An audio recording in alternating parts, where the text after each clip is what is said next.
नमस्कार सर। नमस्कार सत साहेब सर। क्या शुभ नाम है जी आप जी का? विष्णु दयाल दास। सर कहाँ से आए आप? मैं नेपाल से। सर क्या काम करते हैं आप? मैं टीचिंग पेशा से जुड़ा हुआ हूँ सर। सर परम संत सतगुरु रामपाल जी महाराज की शरण में आने से पहले आप कौन सी भक्ति करते थे? हम परम संत रामपाल महाराज की शरण में आने से पहले हम हनुमान जी, दुर्गा, शंकर सभी को पूजा करते थे सर। तो ये जो आप भक्ति करते थे दुर्गा जी की, हनुमान जी की, शिव जी की, इन सब भक्ति से आपको क्या लाभ मिलता था? इनको भक्ति से लाभ तो क्या उल्टे हानि हो रहा था। सर परम संत सतगुरु रामपाल जी महाराज की शरण में कैसे आए आप?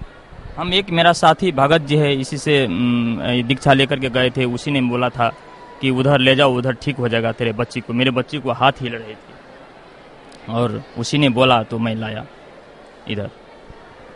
तो सर जो सत भक्ति परम संत सतगुरु रामपाल जी महाराज ने दी है, उस भक्ति से आपको क्या लाभ मिला? लाभ तो बहुत मिला सर। सबसे पहले तो मेरी बच्ची को अपने घर में जाते ही हाथ हिल रही थी और वो हाथ हिलने के क्रम में हम बहुत जगह गए।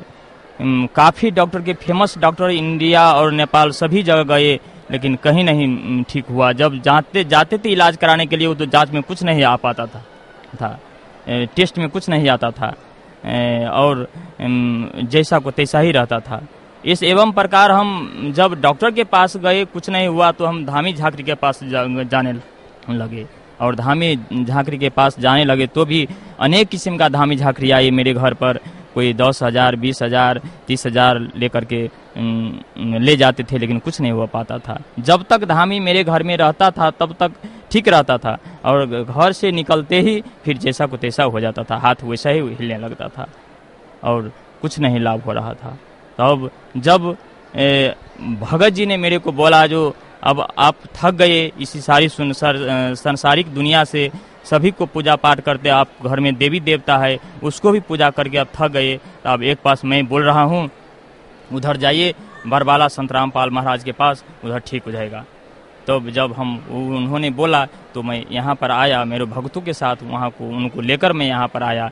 तब यहाँ नाम लिए और नाम लेते ही मेरे को सब चीज़ ठीक हो गया। और लाभ, मेरे घर में कुछ दिन पहले मेरे घर में एक डाकू आया था और डाकू जब मेरे घर के चारों ओर बाउंड्री है, वो बाउंड्री के ऊपर 2-3 डाकू था, जो 3 डाकू में से 2 ठो बाउंड्री पर खड़ा हुआ था और एक टॉयलेट के छत पर खड़ा हुआ था। और उसी समय 12 को 1 बज रहा था रात में। उसी समय मेरे परिवार ने, पत्नी ने, इस गुड़िया का मम्मी ने अंदर की गेट खोलते ही जब बाहर गए तो जो चोर जो ऊपर थे छत के ऊपर, टॉयलेट के छत के ऊपर, उससे भेंट हो गया।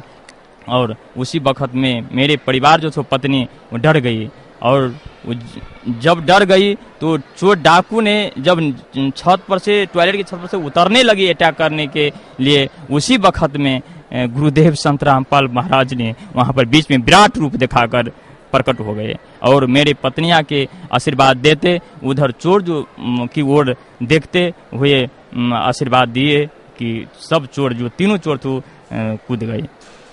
और संत रामपाल महाराज मेरे पत्नियां के साथे साथे जहाँ तक बेडरूम थी वहाँ तक आकर, बेटा मैं तेरे को बचा लिया, मत रो, वो कहकर अंतर्ध्यान हो गए।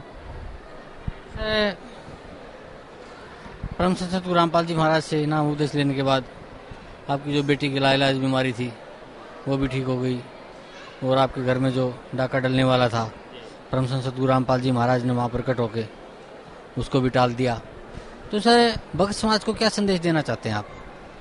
मैं भक्त समाज को मैं ये संदेश देना चाहूँगा कि मेरा जितना साथी बुजुर्ग लोग, मेरा माता बहन और भाई है, और सारे संसार के जो मनुष्य तन में जो अभी उपस्थित है और मनुष्य तन में जो अभी इस संसार में अभी आए हुए हैं, उन सभी से मैं ये कहना चाहूँगा कि ये समय जो है बहुत गोल्डन अपॉर्चुनिटी है और एजुकेटेड समय है, सभी लोग शिक्षित हो चुके हैं और ये समझकर संत रामपाल महाराज के शरण में आवे और वास्तविक क्या है वो एजुकेटेड होते के नाते सारा चीज़ वास्तविक यथार्थ हमको क्या पूजना चाहिए, क्या नहीं पूजना चाहिए, वो सारा वेद, गीता और धर्म में अभी संत रामपाल महाराज प्रश्न कर रहे हैं, क्लियर कर रहे हैं।